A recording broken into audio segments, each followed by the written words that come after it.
ओम नमः भगवते वासुदेवाय। ओम नमः भगवते वासुदेवाय। बोल श्री कृष्ण भगवान की जय। मेरी तरफ से आप सभी भक्तजनों को हाथ जोड़कर प्यार भरा नमस्कार। तो चलिए आज गीता जी के चौथे अध्याय का श्रवण करते हैं। श्री कृष्ण भगवान बोले, हे अविनाशी, कर्म योग को मैंने सूर्य से कहा, सूर्य ने मनु से कहा और मनु ने राजा इक्ष्वाकु से कहा। हे अर्जुन, इस परंपरा से प्राप्त यह योग सब राज ऋषियों ने जाना, परंतु अधिक समय व्यतीत होने से यह लुप्त हो गया। वही प्राचीन योग आज मैंने तुमको बताया है, क्योंकि तुम मेरे भक्त और मित्र हो।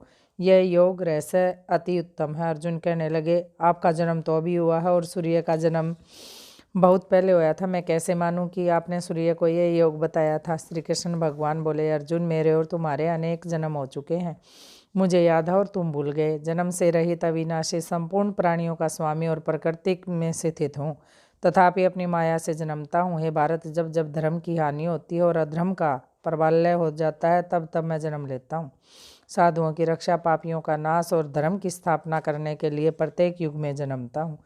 जो मेरे इस अलौकिक जन्म और कर्म का तत्व जानते हैं, वो मृत्यु होने पर फिर नहीं जन्म लेता और मुझ में लीन हो जाता है। इस बाती, मोह, भय और क्रोध को त्याग कर मुझ में भक्ति करके और मेरी शरणागति हो, बहुत से मनुष्य ज्ञान रूपी तप से पवित्र होकर मुझ में मिल गए हैं।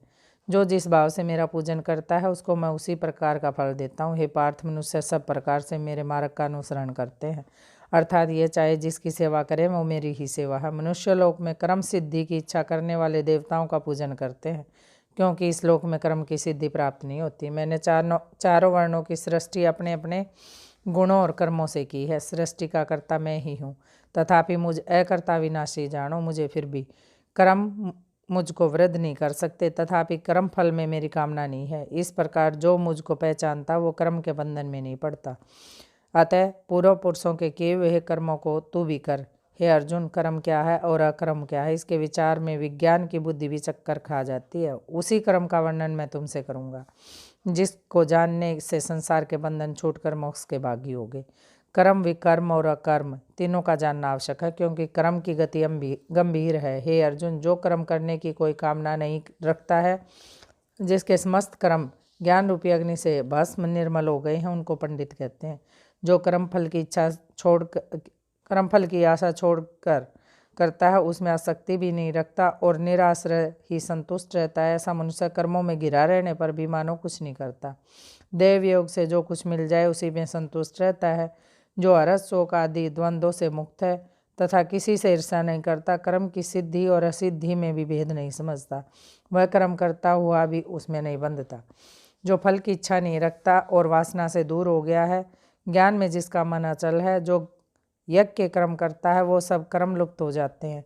हवन करने का पदार्थ भी बाह्य है, आहुति देने वाला भी ब्रह्म है। इस प्रकार जिसकी बुद्धि सब कर्म ज्ञान में है, उसको ब्रह्म प्राप्त होता है। कोई कोई कर्म योगी देवताओं की पूजा करते हैं और ज्ञानी योग ब्रह्म रूप अग्नि में यज्ञ रूप से हवन कर परमात्मा का भजन करते हैं। कोई ऐसे हैं जो अपने इंद्रियों को तथा कर्मों को संयम रूप में अग्नि में होम देते हैं। कितने ही इंद्रिय रूप में शब्द आदि विषयों का होम देते हैं। कितने लोग इंद्रियों के सब कर्मों को, प्राणों के कर्मों को आत्मज्ञान से प्रज्वलित संयम रूप अग्नि में होम देते हैं। कोई तो द्रव्य यज्ञ देते हैं, कोई तप यज्ञ, कोई योग यज्ञ, कोई स्वाध्याय और कोई ज्ञान रूपी यज्ञ करते हैं। और कोई प्राणायाम में तत्पर रहने वाले योगी प्राण और अपान वायु में प्राण को रोकते हैं, प्राण वायु में और अपान वायु में लय करते हैं। कोई आहार को निरंतर कम करके प्राण को होमते हैं। वे यज्ञ वेता है और यज्ञ से ही इनके सब पाप नष्ट हो जाते हैं।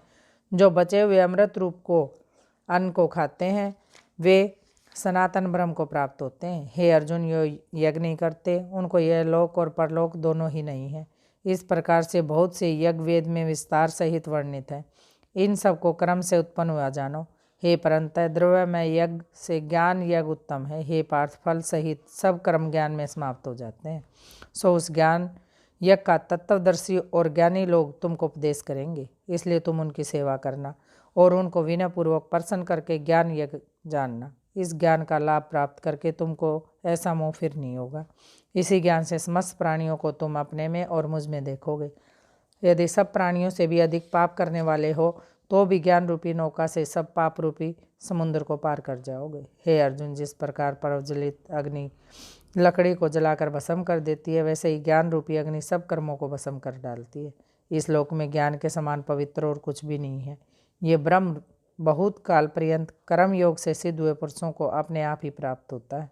जो श्रद्धावान पुरुष स्त्रियों को जीतकर ब्रह्म ज्ञान में लगा रहता है, वो ज्ञान को प्राप्त करता है और ज्ञान को पारक कर अल्प समय में ही शांति को पा जाता है। अज्ञानी, श्रद्धा रहित और जिसके मन में संदेह है, ऐसे जो पुरुष हैं वो नष्ट हो जाते हैं। जिनके मन में संदेह रहता है उनको यह लोक परलोक और सुख कुछ भी प्राप्त नहीं होता। जिसने परमेश्वराधन और निष्काम कर्म योग के आश्रय से कर्म बंधन त्याग दिए हैं, हे अर्जुन, उस आत्मज्ञानी पुरुष को कर्म नहीं बांधते। अतएव अज्ञान से उत्पन्न हुए चित्त के इस संशय को ज्ञान रूपी तलवार से काटकर मेरे बताए हुए कर्म योग को करने के लिए प्रस्तुत हो जाओ। बोलो श्री कृष्ण भगवान की। आज श्रीमद् भागवत गीता का 4था अध्याय समाप्त।